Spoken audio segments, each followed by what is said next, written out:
Welcome to Ynys Church Island. This is a special and much-loved place in its idyllic setting between the two bridges which cross the Menai Strait. In the centre of the island stands a rocky bluff with an astounding view of the island and the surrounding area. On the very top is Menai Bridge's War Memorial. The 20th of April 2021 marked the centenary of the unveiling and consecrating of this memorial. And in this short film, we're going to tell the story of how it came about. Up until 1918, the church and its graveyard only occupied half the island. The other half was home to a small holding with a cottage. It was the property of the Marquis of Anglesey.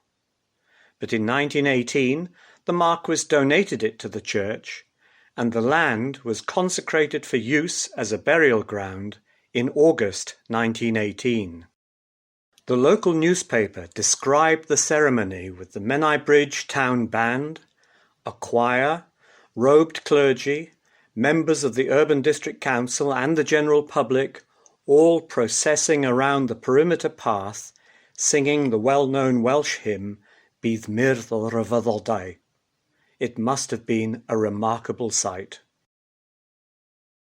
It's also the start of our story, because it was during this event that the then Bishop of Bangor, the Right Reverend Watkin Williams, raised his eyes to the hill in the centre of the island and declared that it would be the perfect site for a war memorial.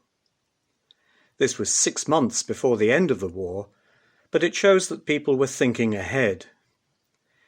Every community had lost men, and their grieving families needed to know that their loved one's sacrifice would be honoured and remembered. Local man Mr. Henry Rhys Davies was described as one of the busiest men in North Wales. He was a county councillor, JP and deputy lieutenant, as well as a yachtsman and a member of the Anglesey Lifeboat Service. Despite all of this, he agreed to chair the War Memorial Planning Committee formed in January 1919. It was his vision to plan both for a memorial to the dead, the War Memorial Cross on Church Island, and a meeting place for the living, the War Memorial Institute in Water Street, Menai Bridge. In April 1920, a letter went to all Menai Bridge residents asking for contributions towards the new Memorial Cross and the new Institute. This was obviously to be a community project. £2,000 had already been pledged, and a further £1,400 was sought. The cross was to cost £600.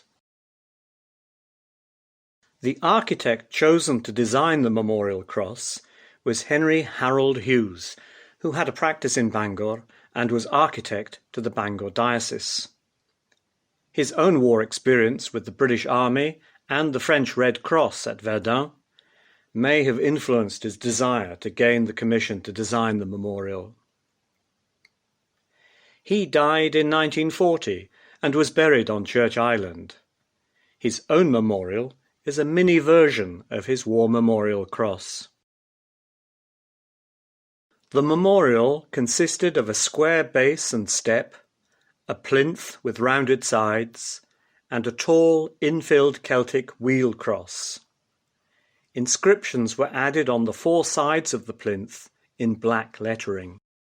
The memorial cross was unveiled at 5:30 p.m. on a perfect spring day, the 20th of April 1921, by Lieutenant General Sir Philip Chetwood, DSO, later promoted to Field Marshal. He was the former commanding officer of many of the men on parade. It was an impressive event, attended by several hundred people, including many of the wives and parents of the men whose names are engraved on the cross. The service leaflet includes the names of the fallen.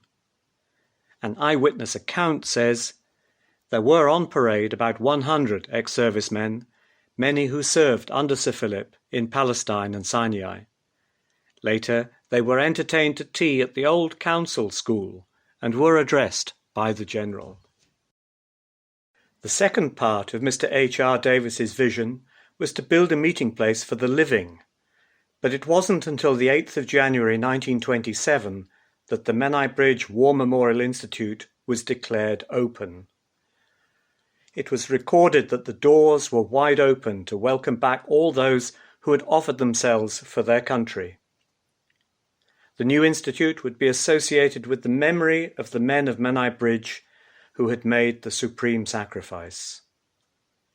The building still operates today as the Menai Bridge War Memorial Community Centre.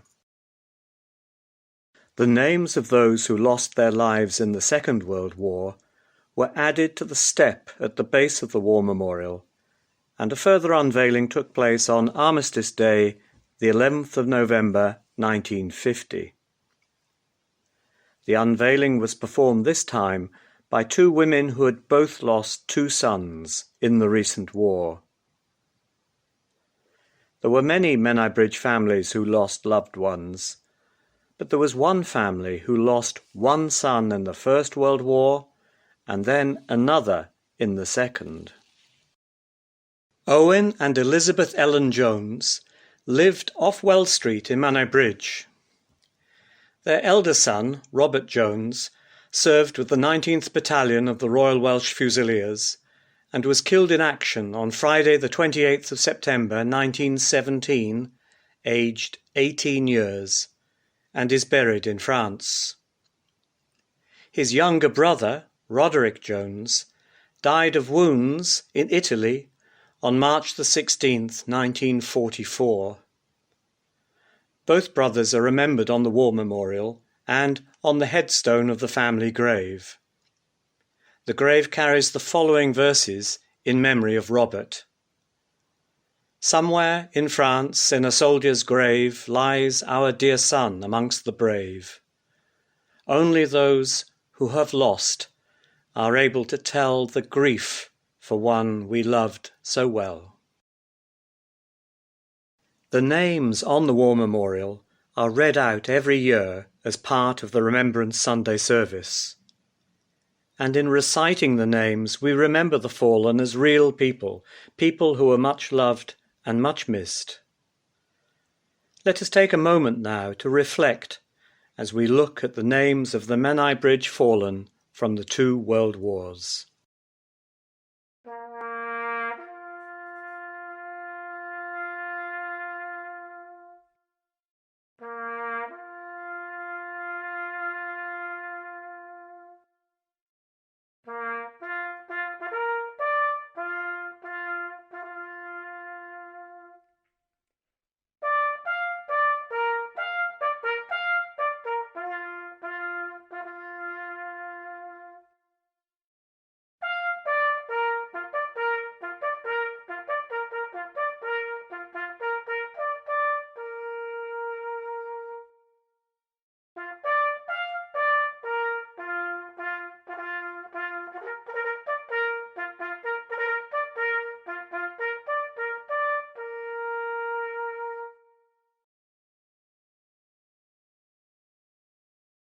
When the Marquis of Anglesey donated half the island to the church authorities, it was formally stated that public access to the island would not be affected, and so it has remained.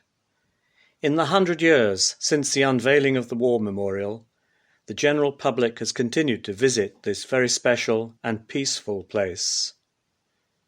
The following poem about the island was written by local man Vince Mears.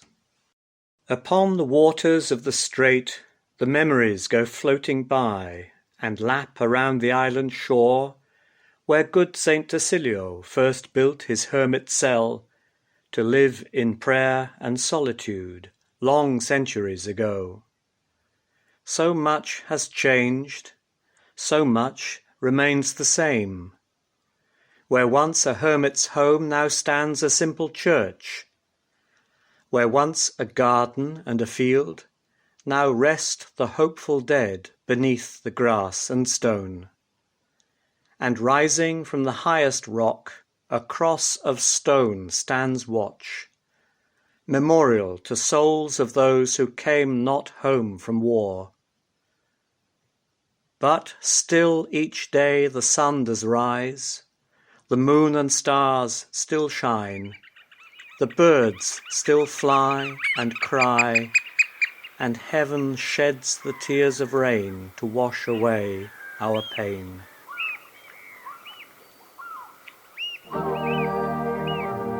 The war memorial, visible from afar, takes its place on the hill as a reminder that peace comes at a price. We owe our peace to the ones who sacrificed their lives, and it is our duty and our privilege to remember them.